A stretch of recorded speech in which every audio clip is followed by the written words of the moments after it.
અમદાવાદમાં રિક્ષામાં ફરજિયાત ડિજિટલ મીટર લગાવવાનું શહેર પોલીસ કમિશનરનું જાહેરનામું માત્ર કાગળ પર। એબીપી અસ્મિતાની ટીમે મણિનગર રેલવે સ્ટેશન પાસે રિયાલિટી ચેક કર્યું, જેમાં મોટા ભાગની રિક્ષામાં ડિજિટલ મીટર તો જોવા મળ્યા નહીં। રિક્ષામાં મીટર ન હોવા પર ચાલકે જવાબ આપ્યો કે ગ્રાહકો નથી ઈચ્છતા કે મીટરથી ભાડું ચૂકવી નિર્ધારિત સ્થળે પહોંચે। એટલું જ નહીં, મુસાફરો ઉચ્ચક રૂપિયા ચૂકવીને જ રિક્ષામાં મુસાફરી કરતા હોય છે। જો કે ડિજિટલ મીટર હોય તે રિક્ષામાં મુસાફરી સમય રોકાણ કરશે તો તેને ચાર્જ પણ ચૂકવવાનું રહેશે। જો કે શહેર પોલીસ કમિશનરના જાહેરનામા મુજબ 1 જાન્યુઆરી 2025થી જે રિક્ષામાં મીટર ન હોય તેની સામે કડક કાર્યવાહી કરવાની વાત કરવામાં આવી હતી।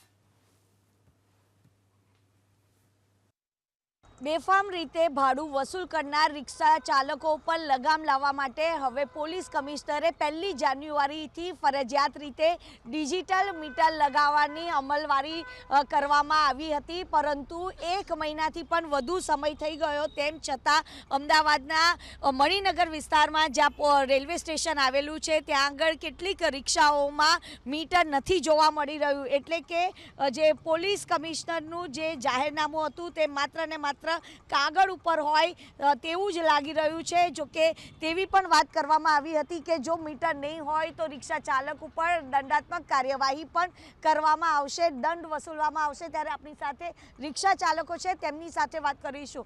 કાકા, કેમ હજુ પણ મોટાભાગની રિક્ષાઓમાં મીટર નથી?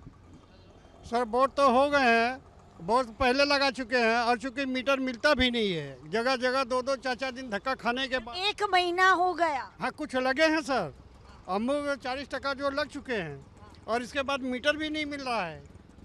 हाँ, 2-2 4-4 धक्के खाने के बाद भी नहीं मिलता सर। अच्छा जी, पुलिस कार्यवाही कर रही है सही? हाँ कर रही हैं सर। अच्छा, हाँ तो आपसे दंड वसूला?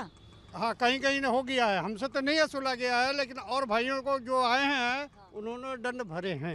ભાઈ, હજુ પણ મીટર અહીંયા આગળ નથી જોવા મળતું, શું કારણ છે? એવું કારણ છે કે અમુકની કેપેસિટી નથી લોકોની, મીટર બહુ મોંઘું છે, ડિજિટલ મીટરથી કોઈ બેસતું નથી ને મારી પોતાની રિક્ષા છે, મીટર લાગેલું છે તો મીટરમાં મેં વિડીયો ઉતારી છે ખિસ્સામાં રાખીને, મારે પોતાની આ વિડીયો છે, તમારે આ વિડીયો તમે લઈ શકો છો। જો સામે આ બાજુ વિડીયો લો તમે, આ પેસેન્જર છે, એમને કીધું મીટરથી બેસવાનું, આ ભાઈ એવું કહે છે કે તમે ઉચ્ચક બેસો, ઉચ્ચક બોલો। જો આ રહ્યો વિડીયો મારા પાસે પોતાની વિડીયો છે, મારી પોતાની, મીટરથી બી કોઈ પેસેન્જર બેસવા તૈયાર નથી, ગભરાઈ જાય। શું કારણ? શું કારણ? શી ખબર છે, અમે બે તું પગ હમણાં કાપે છે લોકોના। ભાઈ, શા માટે લોકો અહીંયા આગળ મીટરમાં ઉપયોગ નથી કરતા, શું કારણ? मीटर से ज़्यादा आ जाता है इसलिए वो नहीं बैठते इसके लिए। अच्छा, जी पर पुलिस कार्यवाही कर रही है सही? जी, वो तो पुलिस कार्रवाई तो कर रही है। તો ખાસ કરીને જેટલા પણ અહીંયા આગળ મુસાફરો આવતા હોય છે તે લોકોનો ઉચ્ચક બેસવાનો આગ્રહ રાખતા હોય છે અને મોટા ભાગના રિક્ષા ઉપર અત્યારે આ મીટર જોવા નથી મળી રહ્યું અને પોલીસનું જે જાહેરનામું છે તે માત્ર ને માત્ર કાગળ ઉપર જોવા મળી રહ્યું છે। કેમેરામેન કૃણાલ ભાવસાર સાથે રાજલ બારોટ, એબીપી અસ્મિતા, અમદાવાદ। કોઈ બેસતું નથી મીટરથી તો શું કરીએ? અચ્છા, કેમ બેસતું નથી? બધા કહે છે ભાડામાં ખબર નહીં પડતી, ઉચ્ચક ભાડું કહો।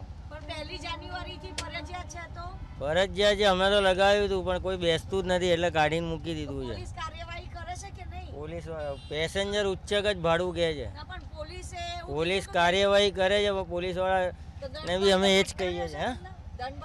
ના ના ના, 2 વાર પકડ્યો પોલીસવાળાએ, પોલીસવાળાને મેં કીધું કે સાહેબ મીટરથી કોઈ બેસતું નથી એટલે લગાડ્યું નથી મેં।